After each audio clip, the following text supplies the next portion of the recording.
नमस्कार, जी chills global update में आप सभी का स्वागत है। भारत और बांग्लादेश के बीच विवाद अब खुलकर सामने आ रहा है। दोनों तरफ की सेना और सरकार आक्रामक होती जा रही है।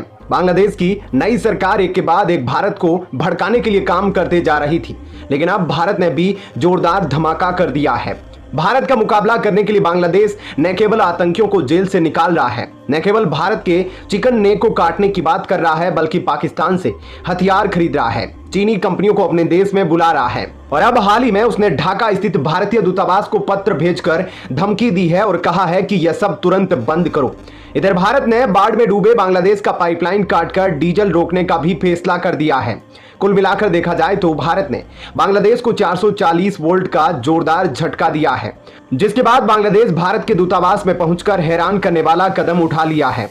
आखिर पूरी डेवलपमेंट क्या है, आइए इस वीडियो में समझते हैं। लेकिन आगे बढ़ने से पहले आप सभी के लाइक और कमेंट के लिए शुक्रिया। इस वीडियो के लिए हम करते हैं 1000 लाइक्स। स्टेप बाय स्टेप सभी बातें आपको बताने जा रहा हूं, इस वीडियो को जरा ध्यान से देखिए।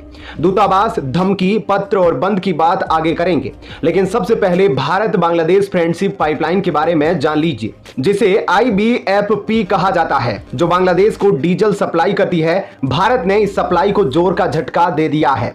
दरअसल बांग्लादेश में पार्वतीपुर से आगे 131 किलोमीटर की पाइपलाइन के विस्तार का प्रस्ताव भारत सरकार ने फिलहाल रोक दिया है, जिसके कारण बांग्लादेश बौखला गया है। फ्रेंडशिप पाइपलाइन प्रोजेक्ट पर भारत का हंटर चलते हुए देखकर बांग्लादेश के नए मुखिया मोहम्मद यूनुस ने भारत से कहा है कि भारत यह गलत धारणा छोड़ दे कि सिर्फ शेख हसीना के हाथों में ही बांग्लादेश सुरक्षित है।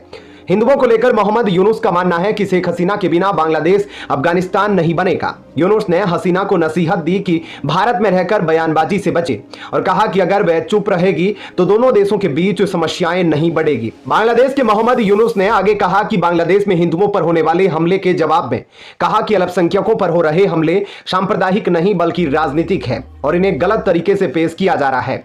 उनका कहना है कि भारत इन घटनाओं को बढ़ा चढ़ाकर दिखा रहा है, लेकिन यह तो कुछ भी नहीं।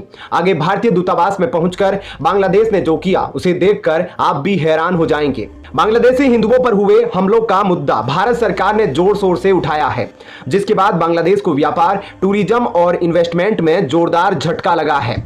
इसे देखते हुए अब बांग्लादेश ने भी भारत सरकार से बदला लेने का मन बना लिया है। लेकिन वीडियो में आगे बढ़ने से पहले एक ब्रेकिंग अनाउंसमेंट। देश और दुनिया की 100+ फटाफट ब्रेकिंग खबरों को देखने के लिए हमारे चैनल को सब्सक्राइब करें, बेल नोटिफिकेशन ऑन करना ना भूलें, ताकि हमारी सुपरफास्ट मॉर्निंग समाचार और इवनिंग बुलेटिन आप तक बिना किसी देरी के पहुंचे।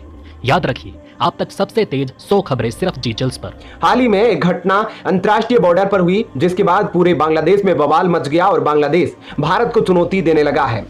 दरअसल यूनाइटेड न्यूज ऑफ बांग्लादेश की रिपोर्ट के अनुसार बांग्लादेश की 13 साल की हिंदू लड़की स्वर्णा दास को BSF ने बॉर्डर पार करते समय गोली मार दी। इस रिपोर्ट के बाहर आने के बाद पूरे बांग्लादेश में भारत के खिलाफ जबरदस्त आक्रोश का माहौल है। बांग्लादेश सरकार ने इस घटना पर कड़ा विरोध जताते हुए इसे क्रूर हत्या करार दिया और भारतीय दूतावास को विरोध पत्र भेजा, जिसके बाद अब भारत और बांग्लादेश की सरकार खुलेआम टकरा सकती है। बांग्लादेश में भारतीय दूतावास को कहा गया है कि ऐसी घटनाएं अनुचित है और इंडो बांग्लादेश बॉर्डर गाइडलाइंस के खिलाफ है। दूतावास को धमकी देते हुए बांग्लादेश ने कहा कि इस तरह की घटनाएं तुरंत बंद होनी चाहिए। बांग्लादेश ने बॉर्डर पर BSF द्वारा गोली लगने से लड़की की मौत का मुद्दा जोर शोर से उठाया है और इसके जरिए हिंदुओं पर हो रहे हमलों को छुपाने की कोशिश की जा रही है। 45 घंटे बाद BSF ने लड़की का शव बॉर्डर गार्ड बांग्लादेश BGB को सौंप दिया, लेकिन बवाल थमा नहीं। बांग्लादेशी मीडिया का दावा है कि स्वर्णा अवैध रूप से अपनी मां के साथ त्रिपुरा में अपने भाई से मिलने जा रही थी। BSF का कहना है कि गोली बांग्लादेशी बॉर्डर गार्ड की तरफ से चली थी। इस वीडियो में फिलहाल इतना ही। आप देख रहे थे जी चिल्स। जल्द पूरे होंगे आपके सारे व्यूज। धन्यवाद।